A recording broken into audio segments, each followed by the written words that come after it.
The red sky above Echo Ridge was calm that evening. Winds moved gently across the rocky hills. Mark Varel stood outside his small cabin, watching the Martian sunset. After 10 years alone, silence had become his only friend. Mark was a former soldier from Earth. He had fought in the last expansion war. When peace finally came, he chose to leave Earth behind and settle on Mars. Now he lived quietly, growing crops in his dome, fixing machines, and avoiding people. But that night, something strange happened. A loud sound broke the silence. A flash of light shot across the sky. Mark's eyes narrowed as he followed it. A small ship was crashing fast, leaving a trail of smoke. It vanished behind the ridge, followed by a dull explosion. Without thinking, Mark grabbed his jacket and ran toward the crash. The air near the crash site was hot. Flames burned around a broken silver ship. Sparks flew from torn wires. Mark approached carefully, holding his old rifle just in case. Then he heard it. A voice. Not in English, but soft, frightened and weak. "Please. Someone." Mark moved quickly. Inside the broken ship, he found her. An alien woman lay trapped under a piece of metal. Her skin was light blue, her eyes silver.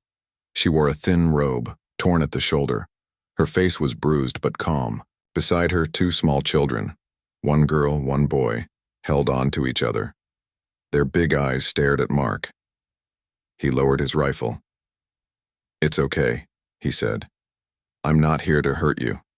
The woman blinked, then gave a slow nod. Mark removed the metal and helped her sit up. She was weak but alive. The children followed him silently as he carried her out of the wreck. Back at his cabin, Mark set her down on his bed. He gave her water, then treated her wounds as best he could. The children sat close, still saying nothing. After some rest, the woman finally spoke in broken English. "I am Solari, of the Solarian people. Thank you." Mark nodded. "Mark Varel, you crashed near my land. You're lucky I found you." Solari looked down. "I was running. Compact ships were chasing us. My mate is gone. I have only my children now." Her voice trembled, but she held herself strong. Mark looked at the children. They were quiet, but not afraid. Polite, even curious. They sat properly and didn't touch anything without permission. He gave them warm food. They bowed their heads before eating. "You're safe here," he told Solari. "No one comes this far out. But if they were tracking you..." "I will leave soon," she said quickly. "I do not want to bring danger to your home." Mark didn't answer. Instead, he walked to his tools and began fixing a heater that had stopped working. That night, the stars above were bright. Solari sat near the small fire in the cabin. Her children were asleep in the corner, wrapped in blankets. She watched Mark for a long time. Then she spoke softly. "Human. You are kind. You gave shelter without knowing us. In my people's ways, that is not small." Mark shrugged. "Just did what anyone decent would." Solari looked down at her hands. "I have nothing. No family, no clan, no home. I cannot pay you." "I didn't ask for anything," Mark said, not looking up. Still, she continued. "In Solarian custom, when someone saves a mother and her children, she may offer herself as a bondmate. It is not forced. It is choice. It is a gift of trust. I can care for your home. My children are well behaved. I can warm your bed." Mark froze. He looked at her. She didn't speak with shame or fear. She was calm, honest, and serious. "I'm not looking for that," he said quietly. "You don't have to offer anything." Solari tilted her head. "Then I will stay, until you ask me to leave." Over the next few days, Solari and her children became part of the cabin's life. The girl helped water the crops. The boy learned to feed the solar panels and fix small tools. Solari cleaned the cabin, cooked meals using herbs from her world, and taught Mark a few words in her language. She was quiet, graceful, and careful in everything she did. She never raised her voice. Her children followed her lead, polite and gentle. They learned fast. One morning, Mark watched the boy, whose name was Kalev, carefully carve a wooden figure using only a small rock and his fingers. "How did you learn that?" he asked. Kalev smiled shyly. "Mama teaches us many things." Scifi stood nearby, watching. She smiled softly. "Our people believe hands and heart must learn together." Mark nodded. Good belief. One afternoon, Mark found Scifi staring at the sky. "You're thinking of leaving," he said. She nodded. "I do not wish to bring danger to your peace." "You think peace is this?" he asked, looking around. Empty land, cold nights, silence. She turned to him. "You chose this, did you not?" "I chose it because I was tired, because I lost too many people. Peace. I think I forgot what it looks like." Scifi stepped closer. "Then let us remind you." He looked at her. Truly looked. The fear in her was fading. She was more than a widow. She was strong. Not because she fought, but because she endured. And somehow, without meaning to, his lonely cabin felt less empty now. That night, Mark sat by the fire while Scifi quietly placed a warm cloth over his shoulders. Her touch was light but sure. "You're not alone anymore, Mark Varel," she said. He looked at her, then at the sleeping children and nodded. Maybe, just maybe, this strange new chapter in his life was the start of something better. The days passed quietly on Echo Ridge. Mark Varel's cabin, once cold and silent, now held voices, movement, and warmth. Scifi moved with grace, cooking meals, sweeping dust from corners, and keeping her children safe and calm. Her daughter, Neva, helped Mark carry water from the well dome. Kalev, her son, asked many questions, always curious about earth tools and machines. Mark didn't say it out loud, but he enjoyed their company. After years alone, it felt like life had returned. But behind Scifi's soft eyes there was something hidden, something she hadn't told him yet. One night after the children had gone to sleep, Scifi sat by the fire with Mark. She watched the flames flicker in silence, her long fingers folded in her lap. "You were a soldier," she said softly. "You have seen much." Mark stirred the fire with a stick. "Too much," she nodded. "I also have seen things no one should." Mark looked at her. "You were running from something, from someone." Scifi didn't answer right away. Then she began to speak. Slowly, carefully. "My people, the Solarian, were once part of the Galactic Compact," she said. "We offered peace, healing, knowledge, but we refused to change our ways. We kept our language, our customs, our families close." Mark nodded. "So they didn't like that. They called us backward, said our songs were useless noise, said our closeness was dangerous to progress." Then came the order, a move to a settlement zone controlled by compact rules, leave our lands, give up our traditions. Mark clenched his jaw. "And your people refused?" "Some obeyed. Others fled. My mate, Alanari, he led a group who tried to stay hidden. They were caught. Her voice caught. She looked down. "He did not survive." Mark's eyes softened. "I'm sorry. I took the children and ran. We changed ships, changed names, but they kept following. That's how we crashed near your home." She looked up at him. "If you ask us to leave, we will." Mark shook his head. "No, you're not going anywhere. Not while I'm breathing." Scifi's eyes glimmered. "Why?" "We are not your kind." Mark leaned back, his voice steady. "You're kind enough. That's what matters." Over the next few days, Mark noticed more strange things. Not bad things, but unusual. Neva could sense when someone was nearby, even before the sensors beeped. Kalev's hands glowed faintly when he touched the soil, and afterward, the plants grew. Faster. Once, when Mark cut his hand while fixing a pipe, Scifi placed her fingers gently over the wound and hummed a low tune. The bleeding stopped. The pain faded. He didn't ask questions right away. He watched and waited. One morning, while Solari and the children were outside gathering herbs, he stood at the window and finally asked himself, who are they really? That evening as they ate dinner, Mark looked at Solari. You said your people offered healing. What else can you do? Solari gave him a long look. Then in her calm voice she replied, our connection to life is deep. We feel what others feel. We call it harmonic sense. It is not magic, it is balance, emotion, energy, biology, all are part of one pattern. Mark blinked. So, your children, they can feel people? Yes. Neva knew you were kind before. You even spoke. Kalev felt the sadness in your land. That is why the plants grow faster now. He sang to the soil. Mark let out a low whistle. And you? You stopped my bleeding with a song. Solari nodded. It is a small skill. My mother was better. Mark rubbed his chin. No wonder the compact wants to control your people. Power like that, it scares them. We do not use it to hurt, Solari said quickly, only to heal, to live. I know, but they don't care about that.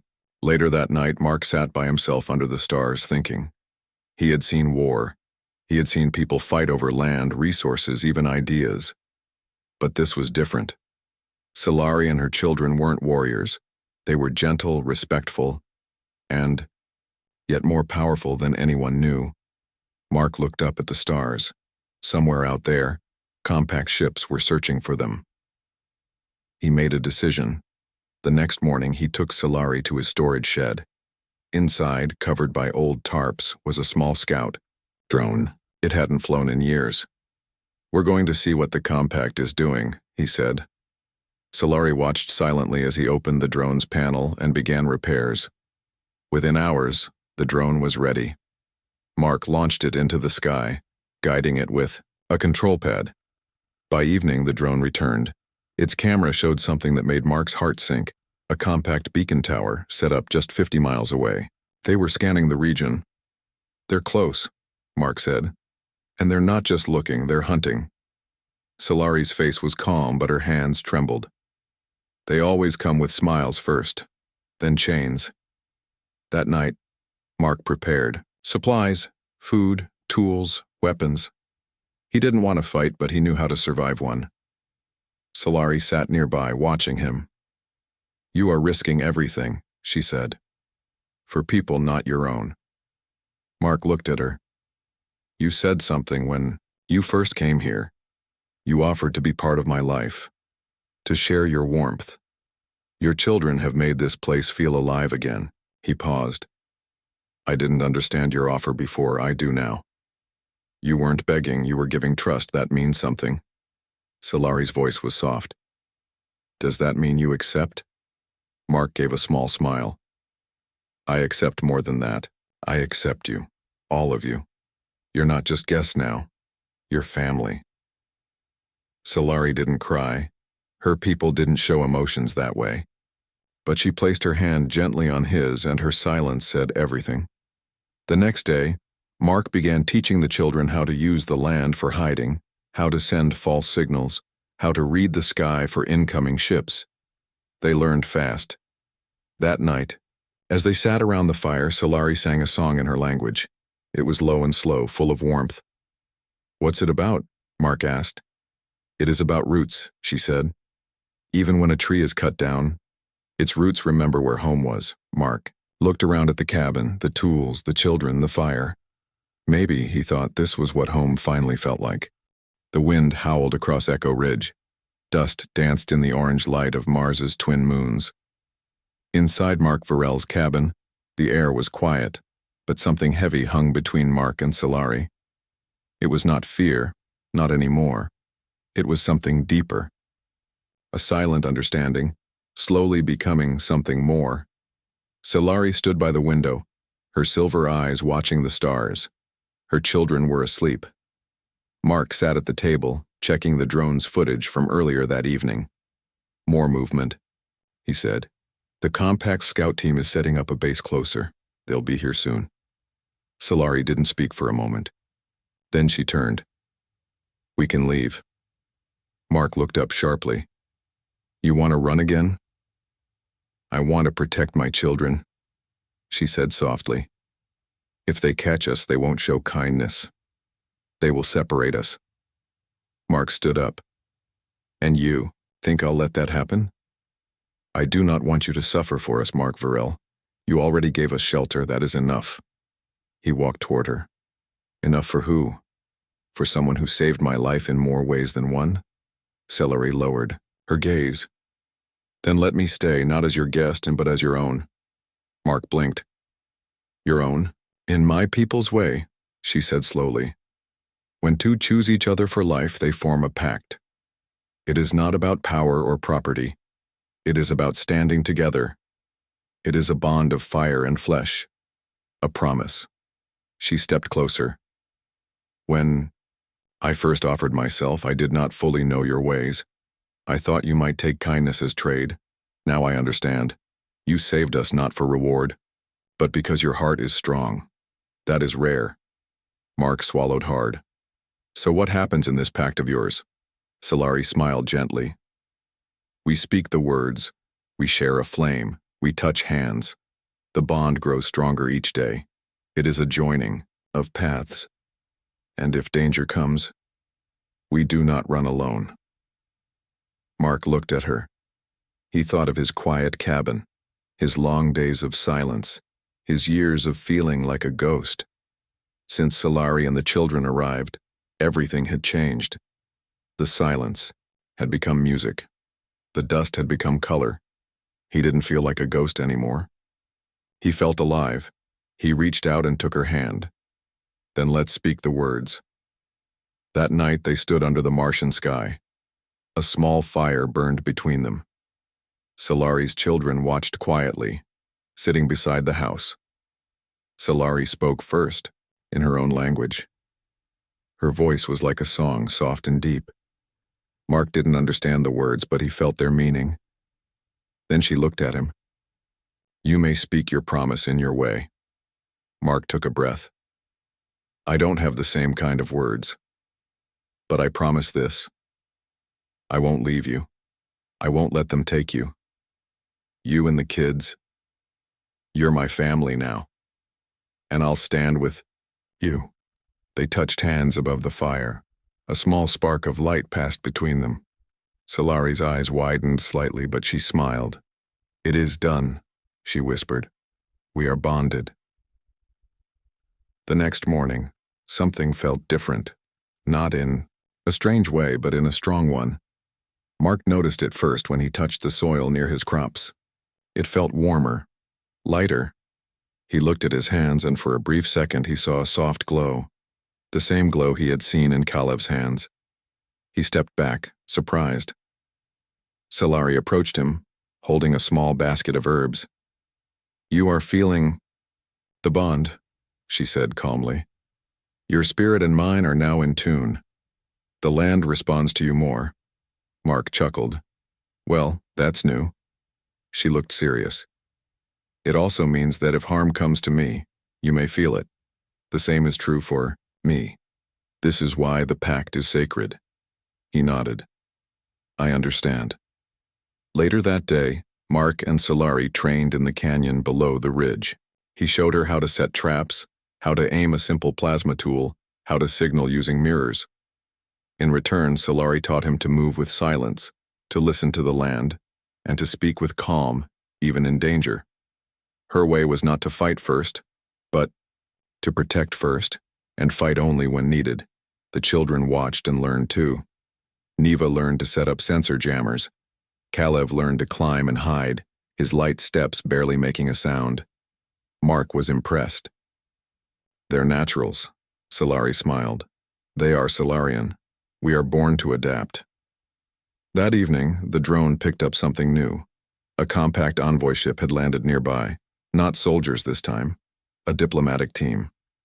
They're coming to talk, Mark said. Solari's face darkened. They will smile first, then demand, then punish. Mark stood. We'll meet them on neutral ground. The next day they met the compact team near the dried riverbed far from the house. 3 beings stood waiting, 1 human male in silver armor, and 2 insect-like beings with translator collars. The man stepped forward. "Mark Varel," he said. "We know you're sheltering a Solarian fugitive and her offspring. We're here for peaceful resolution. Hand them over and no one gets hurt." Mark crossed his arms. "And if I say no?" The man smiled tightly. "We expect it as much, but we offer a deal. Relocation, protection, a clean life for the children." Solari stepped forward. "A clean life is not one where they erase our names." The human envoy's voice grew sharper. "Your kind had their chance. Your stubbornness is a threat to order. This is your last warning." Mark stepped between them. "I made a pact. She's under my protection. You come for them, you go through me." The envoy scowled. "That can be arranged." They turned and left. Mark knew what would come next. That night, Solari sat near the fire, brushing Neva's hair gently. "They will come in force now," she said. "I know," Mark replied. Kalev crawled into his lap and curled up like a kitten. Mark held him close. "Then we'll be ready." Solari looked at him with quiet strength. "This is not just your fight, Mark. It is ours." He smiled. "Good. I don't want to fight alone." In the sky above, the stars shifted. War was coming, to Echo Ridge. But this time, Mark was not a lonely soldier. He was a bonded man with a family, a purpose, and a fire inside that would not go out. A red storm rolled across the Martian sky. Dust blew hard like warning drums before a battle. Mark Varel stood outside his cabin, staring into the distance. He knew they were coming, not just diplomats this time, but compact soldiers. He could feel it. Solari stood beside him, her silver eyes narrow with focus. "They won't wait long," she said. "They think kindness is weakness. Now they will come with force." Mark nodded. "Then we'll show them we're not weak." Inside the cabin, Neva and Kalev helped prepare. The small family had turned the once quiet home into a hidden stronghold. Neva set up signal blockers around the ridge. She had learned quickly from Mark's tools. Now she moved with confidence, her eyes watching every sensor blink. Kalev placed decoys out in the valley. He used simple tools but made them look like heat signatures of people. "This will confuse their trackers," he said proudly. Solari brought in a pack of old roots and strange glowing stones. She placed one in each corner of the house and whispered in her language. "Protection," she said softly. "They cannot see, but they will feel." Mark loaded his old plasma rifle. He didn't like using it, but he knew this time he might need to. At night, they sat by the fire one last time. Mark looked at Solari, then at the children. "I want to say something," he said. They turned to him. "I've been alone for a long time. Too long. When you all arrived, I thought it was trouble. But it wasn't. It was life. You brought life back into this place. Into me." Solari looked at him with soft eyes. "I don't know what's going to happen tomorrow," he said, "but whatever comes, I'll protect this family. Not just because I promised, but because I want to." Neva reached out and held his hand. "We're your family now, too," she whispered. The next morning, the first compact dropship appeared over the ridge. It was silver and loud, its engines roaring like angry beasts. It landed far enough to avoid direct fire, but close enough to be a threat. Mark looked through his old binoculars. "Standard unit, about 10 soldiers, maybe a scout drone." Solari stepped beside him. "They will try to talk one more time. It is their way." She was right. Soon a message came through on the old radio system. "Mark Varel. Last warning. Surrender the fugitives, you have 1 hour." Mark switched off the radio. "Let's get ready." The hour passed quickly. The compact soldiers moved carefully up the ridge, their weapons ready, their visors glowing blue. But they didn't see. The traps, the false heat signals, the loose ground, the sharp wires hidden under soft red dust. One stepped on a hidden plate. A flash of smoke exploded, harmless but loud. The soldiers ducked and scattered. Mark watched from the high rocks, then sent a short signal. Neva responded, activating the sound burst jammers. Their helmets buzzed with static. The soldiers began shouting to each other, confused. Scifi stood quietly with her hands over one of the glowing stones. She whispered in her tongue, her voice calm and slow. A wave of warmth spread across the field. The ground shimmered for a moment. Suddenly, the soldiers' sensors failed. Inside the lead unit's helmet, the commander shouted, "We're blind. Fall back and reset visuals." Mark took the chance. He didn't fire his rifle, not yet.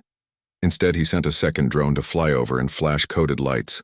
It was an old military trick, a pattern meaning, "This place is mined." The compact soldiers panicked. They had no proof the code was false. One turned and ran back to the ship. Others froze, unsure, but the commander stepped forward. "Enough of this." He raised a signal stick and pressed a red button. From the ship, a second squad began unloading. Mark turned to Scifi. "This is it." Scifi stood straight. "We must not let them reach the house." Kalev and Neva were already inside, waiting by the safe tunnel Mark had dug long ago. "I'll draw them away," Mark said. "Keep the kids safe." But Scifi placed a hand on his chest. "You're not going alone." She pulled a small blade from under her robe. It wasn't metal. It was carved from a crystal that hummed softly in her hand. "This is our way," she said. "We defend what we love." Together, they moved toward the outer ridge. Mark used the terrain. Deep rocks, old pipes, high, ground. Scifi followed like wind, quiet and sharp. The second compact team marched toward the cabin, shields raised, visors locked in. Mark threw a smoke burst. Then from behind, Scifi raised her hand and sang one sharp note. The sound echoed strangely. 3 soldiers fell to their knees, their helmets shaking. "They are not hurt," she whispered. "Just stunned." Mark nodded. "That's good enough." He fired one clean shot at the commander's signal stick. It exploded, throwing sparks. The soldiers turned, confused. Scifi raised both arms, her eyes glowing faintly now. From the stones placed earlier, energy pulsed. A low hum filled the air. The compact soldiers stopped moving, their suits shut down, one by one.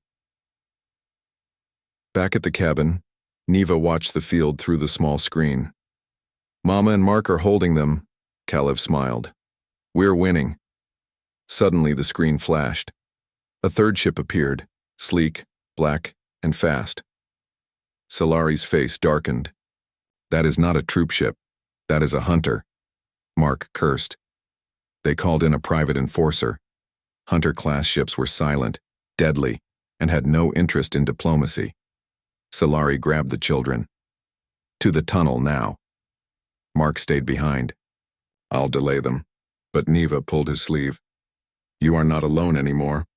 Mark stared at the girl, then nodded. The hunter ship landed fast, opening a single hatch. A tall, pale figure stepped out, covered in armor with red lines glowing. He looked around, scanning. "You have interfered long enough," the figure said, in a cold voice. "I made a pact," Mark said. "You'll have to deal with it. I do not care for your bonds." "I do," Scifi said, stepping forward. The hunter turned, surprised. Scifi lifted both hands. She spoke 3 words in her own language. The glowing stones exploded with light. The hunter raised a shield, but the light passed through it. He stumbled. "Back." Mark charged and tackled him with full force. The 2 men rolled into the dust, fighting hard. Scifi stepped in and touched the hunter's chest. He gasped, then froze, not dead, but stunned. His armor dimmed. Silence fell. The dust settled. The compact ship rose slowly, leaving behind the stunned squads and fallen hunter. They had seen enough. Mark breathed hard, leaning on his knees. Scifi helped him up. "It's over," he said. "For now," she replied. That night, they stood at the edge of the ridge. Below them, the lights of the compact ships faded into the dark. Mark looked at Scifi. "They'll be back." "Then we'll be ready," she said. The children ran to them, laughing. Mark smiled. He wasn't just a lone man anymore. He was a protector, a partner, and part of something worth fighting for. The sun rose quietly over Echo Ridge. The sky was painted with soft gold and light red, and the dust storm had finally settled. For the first time in many days, there was peace. Mark Varel stood on the roof of his cabin, watching the valley. Beside him, Scifi stood with her silver eyes closed, feeling the wind. Her long hair moved gently in the breeze. Below them, Neva and Kalev chased each other, their laughter echoing through the empty hills. "It's beautiful," Mark said quietly. Scifi nodded. "It is safe. For now." They both knew what had happened. The day before would not be forgotten. The compact had left, humiliated, surprised, and unwilling to lose more men. But they had not given up. "They will talk now," Scifi said. "They fear more than they understand. They will want control, but they will try words before weapons next time." Mark looked at her. "Then we speak our truth first." Over. The next few days they worked hard. Mark repaired the damaged drone and improved their signal jammers. He added a new energy barrier that could block small scout crafts. Scifi helped him with her own knowledge of shielding stones and alien frequencies. Neva wrote a message on a small data crystal. A peaceful message, telling the compact about Scifi's past, the loss of her husband, and her wish to raise her children in peace. She ended it with a drawing of her family, her mother, Kalev, Mark, and herself. Kalev worked on the garden. With Scifi's help, the soil grew rich again. Strange fruits began to bloom, mixtures of Martian roots and Celarian seeds. Even Mark was surprised. "It's like the land is healing," he said. "No," Scifi smiled. "We are healing. The land feels that." One morning, a small, compact probe landed outside the ridge. It did not fire. It only blinked and played a message. "To Mark Varel and the Celarian family, we request dialogue, a peaceful meet. No force, no tricks." Mark looked at Scifi. "Should we answer?" "We must," she said, "or they will come again with war." They chose the open valley as the meeting place. No traps, no weapons, just open land and clear sky. When the compact envoy arrived, Mark and Scifi stood side by side with Neva and Kalev nearby. The envoy was the same human from before, but this time he looked tired. He removed his helmet. "We've reviewed the situation," he said. "Higher command wants peace. Your message was heard." Neva smiled proudly. "But rules are rules," the man continued. "Scifi is still an undocumented refugee. The children have no records. The law is strict." Mark stepped forward. "Then change it." The envoy raised an eyebrow. "She didn't come here to start war," Mark said. "She came to raise her children. I made a bond with her. She's my family. If you try to take that apart, I won't let you." The envoy looked at Scifi. "You're not here to fight?" "No," Scifi said calmly. "Only to live, to grow, to protect what is mine." There was a pause. The wind moved gently through the tall grass. Then the envoy nodded slowly. "We'll process special status for your group. It won't be fast, but it will be real." That night, the family sat by the fire again. The stars above them sparkled brightly, as if cheering. Mark poured tea for everyone. "Well, we're official now, almost," Scifi chuckled softly. "We are more than papers." "Yeah," Mark smiled. "We're a team." Kalev stood up and raised his cup. "To the best team on Mars." Everyone laughed and raised their cups. Weeks passed, then months. The ridge became known to nearby settlers as a peaceful place. Other families visited sometimes, curious about the alien woman and her clever children. They brought gifts. They shared food. And slowly the fear faded. Scifi began teaching language and healing arts to the humans. In return, she learned how to fix machines and fly drones. Mark started writing again. He sent updates to Earth. He told their story. Not a story of war, but of home. The title of his book was simple: My Family on Echo Ridge. It became popular. People from many colonies sent messages of hope. Some even asked if they could visit. One evening, a message arrived from the Compact Central Council. It was official and serious. Mark Varel and Solarian family. Status granted. You are recognized as settlers under joint protection. Your family is to be left in peace. Mark handed the message to Solari. She read it twice, then looked at him. Does this mean we are safe? Mark pulled her close. Yes. You're home now. Years later, Echo Ridge was no longer a lonely place. The cabin had become a strong homestead. Around it grew a small garden, a workbench, a learning center, and even a glass tower for studying stars. Kalev became a tracker and explorer, skilled at reading the land. Neva became a peace speaker, helping other alien families settle in human colonies. And Mark never left the ridge, but he never felt alone again. One night as the moons rose high, he stood beside Solari, both older now, but strong. We did it, he said. Yes, she whispered. We made our world. He looked at her with love and quiet pride. You came here as a widow with 2 children and a plea. And you answered it, she said softly. Mark smiled. I didn't just answer it. I lived it.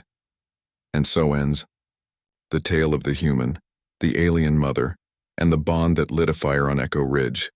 Not a fire of war, but of life. The end.